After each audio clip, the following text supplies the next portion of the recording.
नमस्कार दोस्तों, कैसे हैं आप लोग। स्वागत है आपका इस यूट्यूब चैनल पर। दोस्तों हम लोग आज पढ़ने वाले हैं तुगलक वंश का नेक्स्ट पार्ट है ये। इसे पढ़ेंगे हम लोग फ़िरोज़ शाह तुगलक पढ़ेंगे हम लोग आज। देखिए, कल की क्लास में हम लोगों ने गियासुद्दीन तुगलक और मोहम्मद बिन तुगलक को पढ़ लिया था। इसके बाद इसका भाई आता है। देखिए, मोहम्मद बिन तुगलक की जो है मृत्यु हो जाती है बुखार के कारण से। फिर इसके बाद फ़िरोज़ शाह तुगलक आता है जो इसका चचेरा भाई होता है। इसका शासनकाल क्या है, 1351 से 1388 तक ये है। फिर ये बहुत बूढ़ा हो जाता है, बूढ़ा हो जाता है तभी इसकी मृत्यु होती है। तो इसका इतिहास समझ लेते हैं। देखिए, चैनल पे जो लोग नए हैं वो भैया सब्सक्राइब कर लो, बेल आइकन दबा दो, जिससे नोटिफिकेशन आपको बराबर मिलता रहे। और देखने के बाद अपने साथियों के साथ वीडियो को शेयर कर दीजिएगा, इतना एहसान कर दीजिएगा, ठीक है। तो भाई आइए कुछ चीज़ें समझ लेते हैं। जैसे फ़िरोज़ शाह तुगलक का दूसरा राज्याभिषेक जो है वो अगस्त 1351 में दिल्ली के महल में हुआ था। और दूसरा क्यों लिखा है, क्योंकि पहला राज्याभिषेक सिंध में हुआ था, पाकिस्तान में, ठीक है। तो देखिए, जो दिल्ली में इसका राज्याभिषेक हुआ था फ़िरोज़ शाह तुगलक का, ये दूसरा राज्याभिषेक था। और देखिए, इसके राज्याभिषेक के बाद दिल्ली के मौलवियों ने जो है 21 दिनों तक उत्सव मनाया था। 21 दिनों तक क्यों? क्योंकि देखिए, जो मोहम्मद बिन तुगलक था उसको जो दिल्ली के जो मौलवी थे वो पसंद नहीं करते थे। क्यों? क्योंकि वो देखिए सभी धर्मों को बराबर दर्जा देता था और सभी धर्मों के साधु संतों के लिए धर्मशालाएँ बनाई थी, गौशाले बनाई थी, ठीक है। तो इसलिए जो दिल्ली के जो मौलवी थे वो इसको पसंद नहीं करते थे। जब ये फ़िरोज़ शाह तुगलक आया, क्योंकि कट्टर मुसलमान था, तब दिल्ली के मौलवियों ने 21 दिनों तक उत्सव बनाया, ठीक है। ऐसे बताते हैं लोग, ठीक है ना। देखिए, 2 पुस्तकें हैं। क्या नाम है उसका? तारीख़ फ़िरोज़ शाही दो लोगों ने लिखी है। एक तो लिखी है ज़ियाउद्दीन बर्नी ने, एक लिखी है शम्स ए सिराज लिख दूँ मैं आपको, शम्स ए सिराज अफ़ीफ़, ठीक है, इसने लिखी है। तो ये देखिए क्या, ये स्पेशल जो है फ़िरोज़ शाह तुगलक के लिए ये। और जो तारीख़ फ़िरोज़ शाही ज़ियाउद्दीन बर्नी ने लिखा है उसमें कई शासकों के बारे में है। और जो ये शम्स ए सिराज अफ़ीफ़ जो अफ़ीफ़ है, इसने सिर्फ फ़िरोज़ शाह तुगलक के लिए लिखा है। 2 किताबें हैं, अलग अलग हैं ये, फ़िरोज़ शाही, तारीख़ फ़िरोज़ शाही। और एक है फुतूहत, यहाँ पे लिख दूँ मैं, नहीं फतूहात है, यहाँ पे लिखूँगा। कितना अच्छा लिख रहा होगा ना आपको।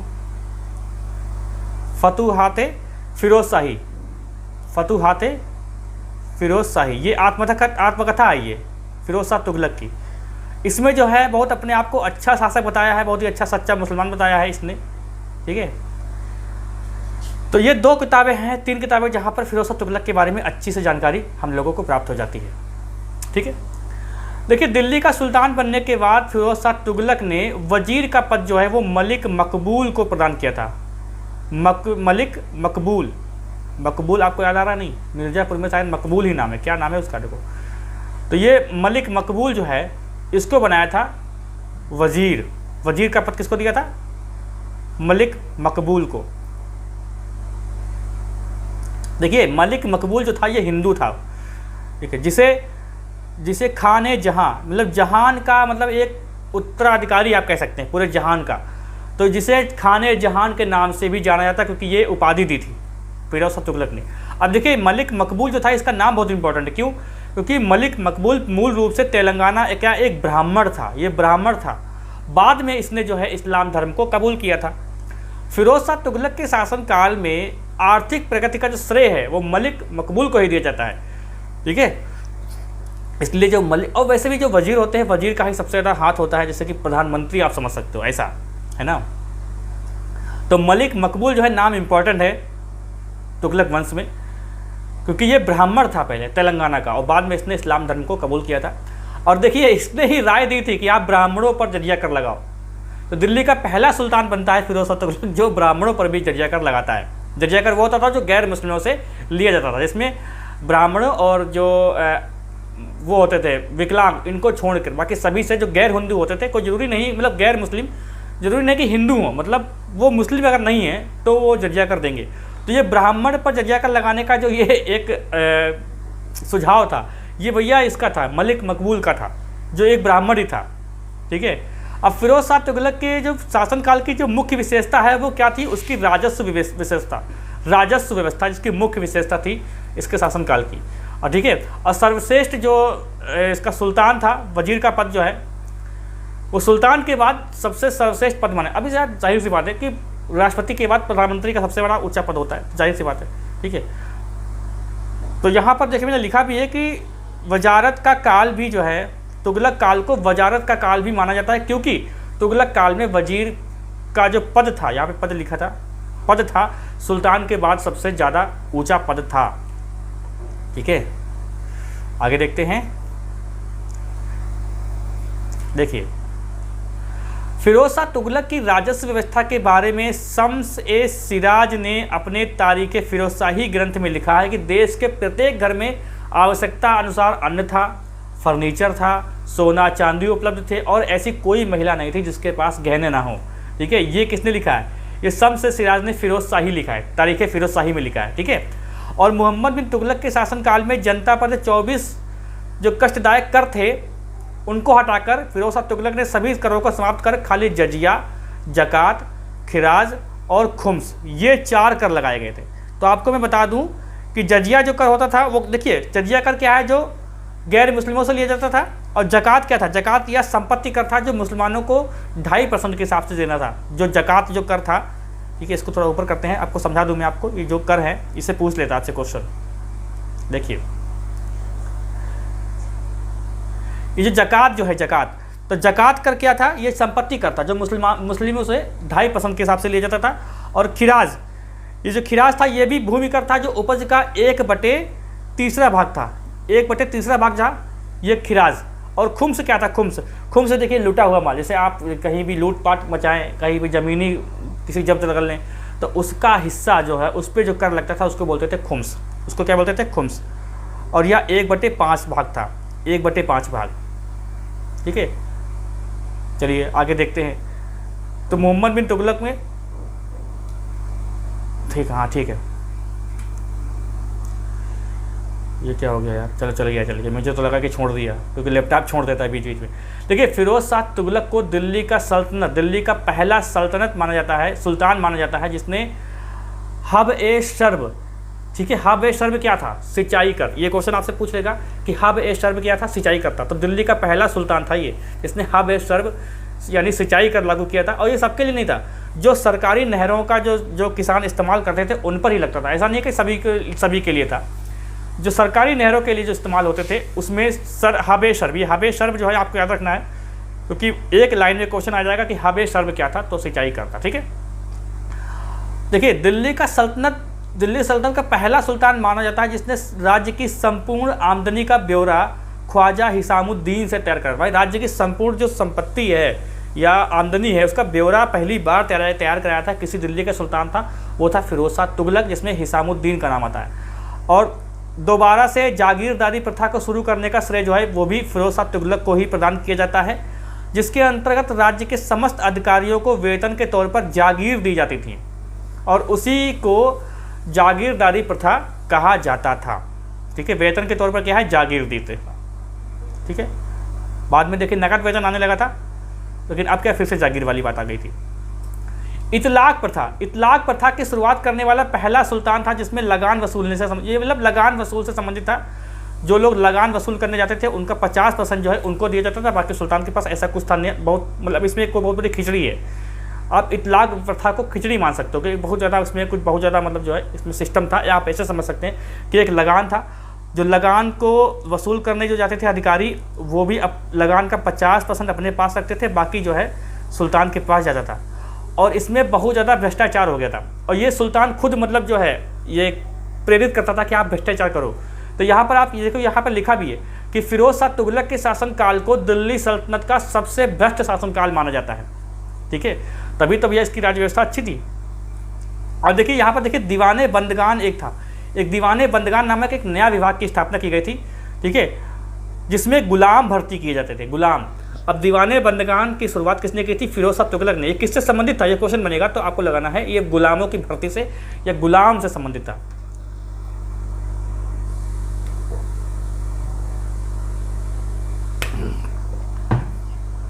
आपको पता है बोलते वक्त बहुत ताकत लगती है। जाड़े में चलो कोई बात नहीं, जाड़े में तो पानी नहीं, लेकिन गर्मी में तो पानी पीना ही पड़ता है। देखिए, तो दीवाने बंदगान का जो अधिकारी होता था उसको बोलते थे अर्ज ए बंदगान, ये भी ध्यान रखिएगा। गुलाम की जो भर्ती होती थी उनका निरीक्षण करने वाले जो अधिकारी होते थे उनको बोलते थे अर्ज ए बंदगान। तो दीवाने बंदगान आपको याद रहेगा। और गुलामों के निर्यात पर फिरोज शाह तुगलक जो है, तुगलक ने जो है, ये पर नहीं था, ये नहीं, तुगलक ने प्रतिबंध लगा दिया था। क्यों?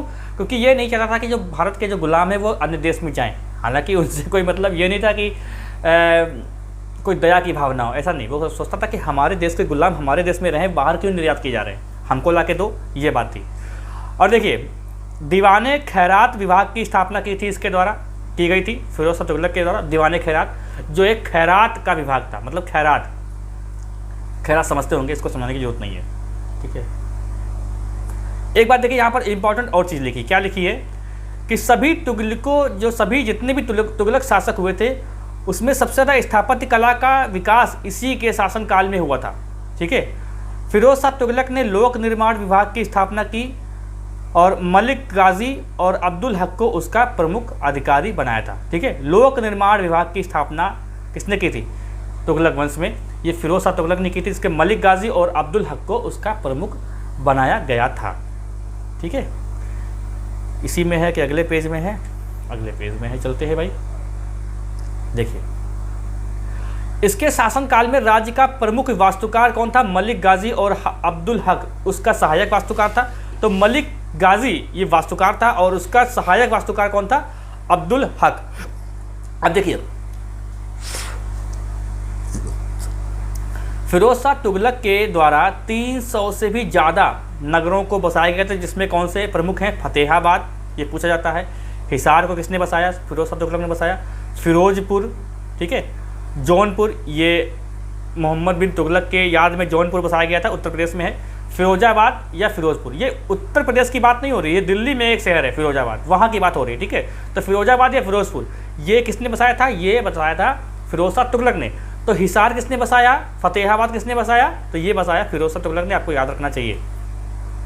फिरोज शाह तुगलक ने सम्राट अशोक के टोपरा और मेरठ स्तंभ लेख को दिल्ली में स्थापित कराया था। देखिए, टाइपिंग में थोड़ी मिस्टेक हो जाती है क्योंकि जल्दी जल्दी टाइपिंग कुछ अंदर से कुछ ना, एक अंदर से जो क्या कहते हैं, इच्छा दबी रहती है, क्योंकि आप लोग सपोर्ट करते नहीं हो, तो जैसे टाइपिंग मुझसे हो पाती वैसे मैं कर देता हूँ।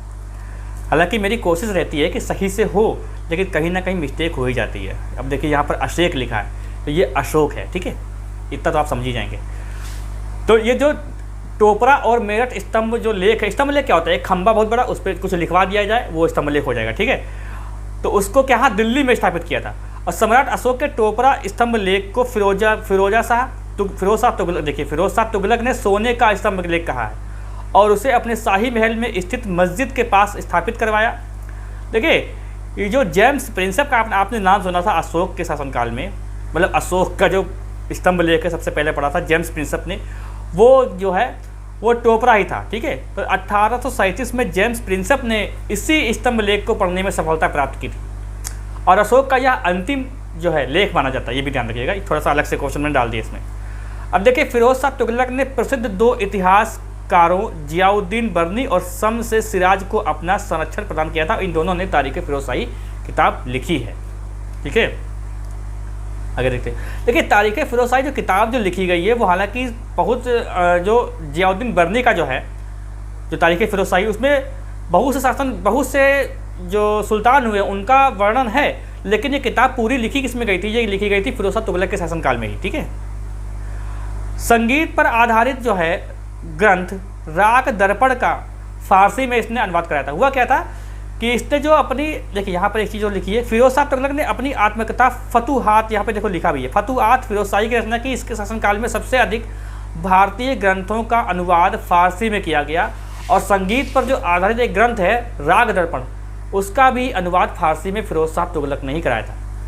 और फारसी भाषा का सबसे ज़्यादा अगर विकास की बात करें तो फिरोज शाह तुगलक के शासनकाल में ही हुआ था, ठीक है। अब देखिए, फिरोज शाह तुगलक कट्टर मुस्लिम था, ठीक है, कट्टर मुस्लिम था। तो यहाँ पर देखिए लिखा है कि इसे दिल्ली सल्तनत का पहला शासक माना जाता है जिसने इस्लामी कानून शरीयत को पूरी तरह लागू किया था। जो भी नियम कानून थे वो शरीयत के हिसाब से ही चल रहे थे। और देखिए, इसके गुरु का नाम क्या था? सूफी संत फरीरुद्दीन गंज शंकर, ये इसका नाम था गुरु का, ठीक है। क्या नाम था? संत फरीरुद्दीन गंज शंकर, ये इसका पूरा नाम था। कुछ यार हैंग हो रहा है यार सिस्टम, बस बन जाए किसी तरीके से वीडियो बनना ही बहुत बड़ी बात होती है। पहला शासक माना जाता है जिसने महिलाओं को संतों की मज़ारों पर जाने से प्रतिबंध लगा दिया था। ये पहला शासक माना जाता है। जो मज़ार वगैरह पे महिलाएं नहीं जाएंगी, ये फिरोज शाह तुगलक ने पहली बार प्रतिबंध लगाया था। और या हिंदुओं को जिम्मी आजा वो वाला जिम्मी नहीं है ये हिंदुओं को जिम्मी कहता था। अब यहाँ पर बहुत सारे इतिहासकार कहते हैं कि जिम्मी एक बहुत सम्मानजनक शब्द होता था उस समय, लेकिन ऐसा नहीं है।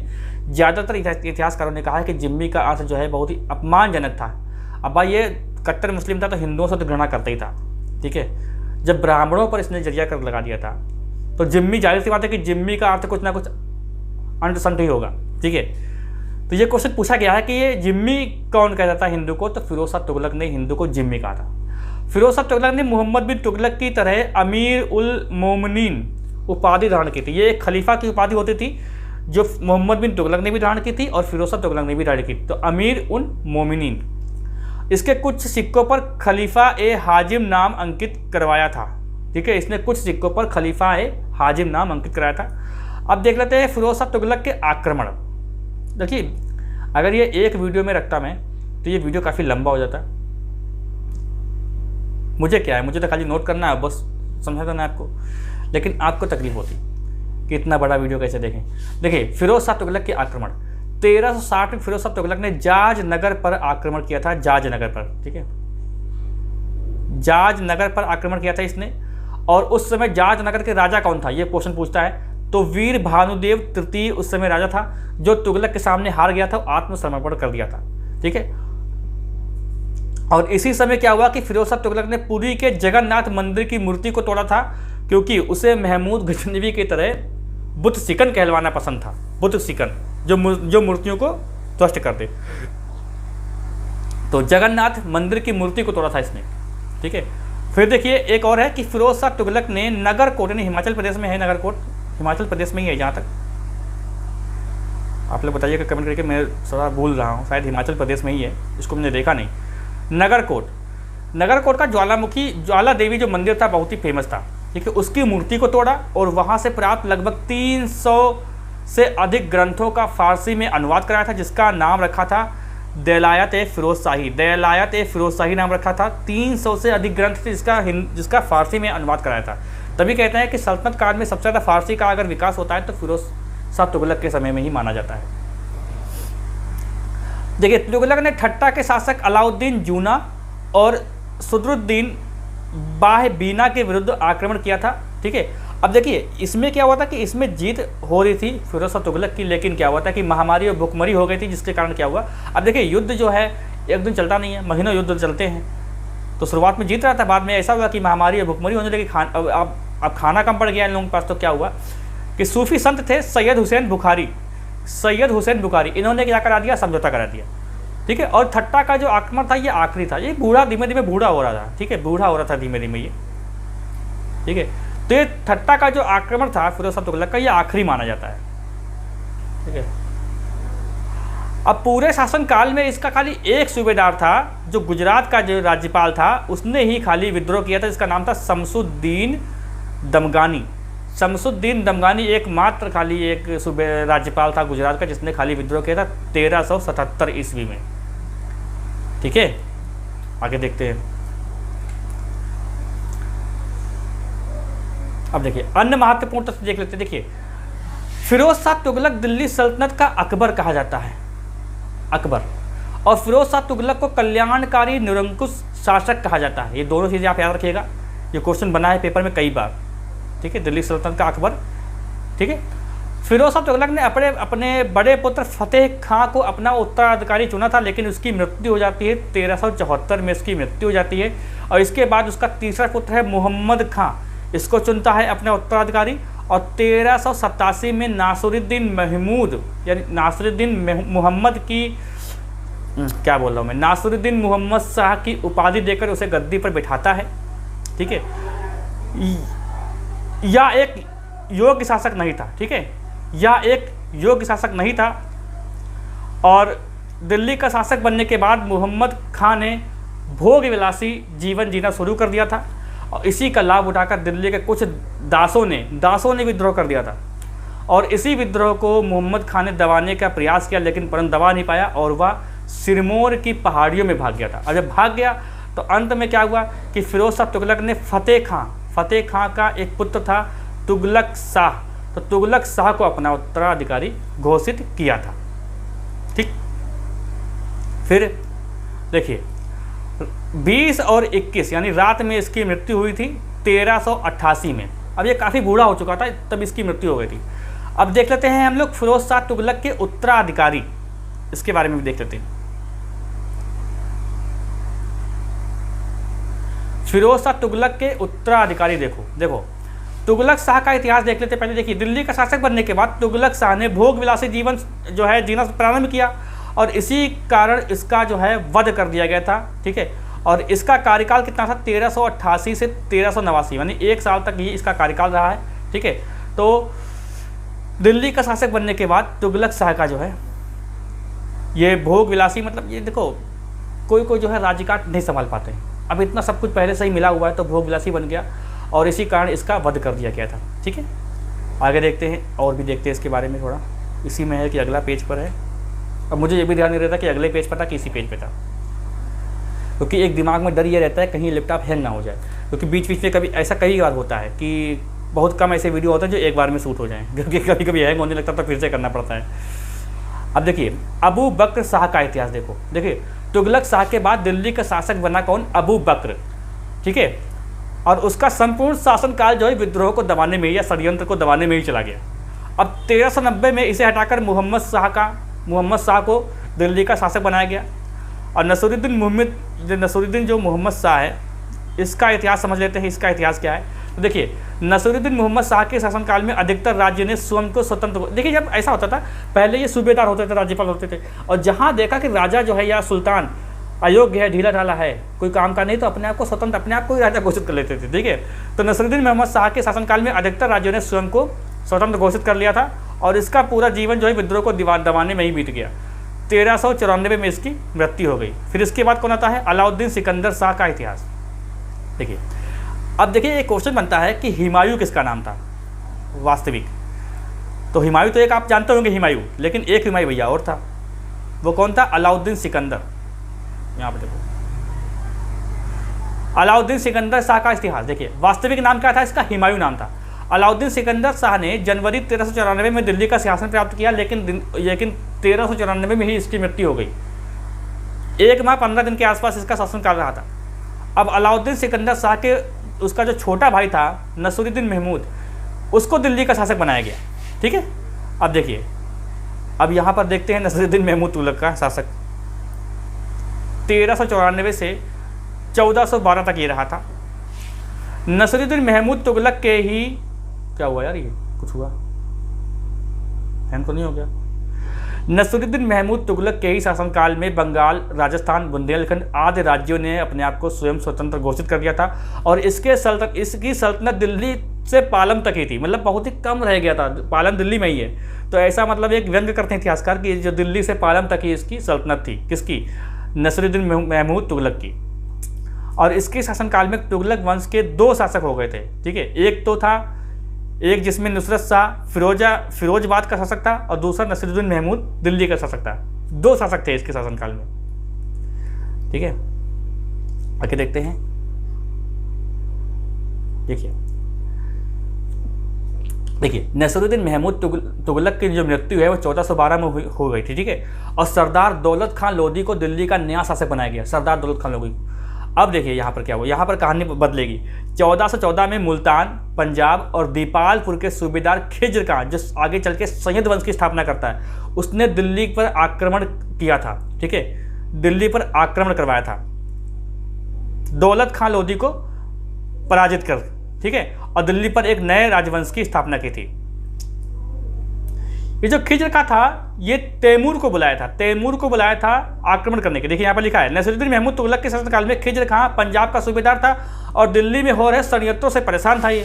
ठीक है, तो उसने क्या किया था, समरकंद से अमीर तैमूर, जो तैमूर लंगड़ा भी कहते हैं इसको, दिल्ली पर आमंत्रित किया था आक्रमण करने के लिए। क्योंकि देखिए इसको क्या, तैमूर का मतलब क्या था, तैमूर से लेना, तैमूर को मतलब था सिर्फ धन और दौलत से लूट के चला जाता है, ठीक है। तो ये कहाँ का था, खिज्र का। अब आक्रमण करने के बाद क्या करता है ये खिज्र का जो है, आगे और भी लिखा है समझते देखो। 1398 और 99 में अमीर तैमूर ने दिल्ली पर आक्रमण किया और तुगलक वंश की सत्ता को ही नष्ट कर दिया था। और 1412 में नसरुद्दीन महमूद तुगलक की मृत्यु हो गई और इसे तुगलक वंश का अंतिम शासक कहते हैं। और जो खिज्र का जो पहले सूबेदार था, ठीक है, वो अब बनता है एक दिल्ली का नया शासक, जिसको कहते हैं सैयद वंश का संस्थापक। तो कल की वीडियो में हम लोग सैयद वंश देखेंगे। आगे एक और है कि नहीं है कुछ यार, एक पेज रह गया क्या?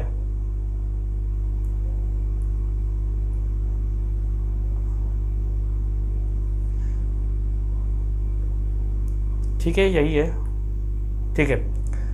तो अब नए वंश की स्थापना होती है सैयद वंश की, जो खिज्र खां स्टार्ट करता है। तो सैयद वंश की स्थापना किसने की थी? खिज्र वंश। तो आपको ये मैंने पूरा पढ़ा दिया है तुगलक वंश। अब इसके आगे आपसे क्वेश्चन नहीं बनेगा पेपर में, ठीक है। तो चैनल पे जो लोग नए हैं वो कृपया सब्सक्राइब कर ले, बेल आइकन दबा दे, जिससे वीडियो का नोटिफिकेशन आपको मिलता रहे। कोई भी डाउट अगर किसी चीज़ को लेकर है तो भैया कमेंट करके पूछ लेना, और वीडियो को शेयर कर दिया करो, देख लिया करो पूरा, बहुत मेहनत से बनता है वीडियो, ठीक है। ऊपर से लैपटॉप ये गड़बड़ कर देता है, बीच बीच में तो छोड़ देता है, तो फिर से बनाना पड़ता है वीडियो को। थोड़ा सा पानी पी लेते हैं, थोड़ा सा ख़त्म ही करता है तो पानी पिए जाएगा। मिलते हैं हम लोग अगली क्लास में।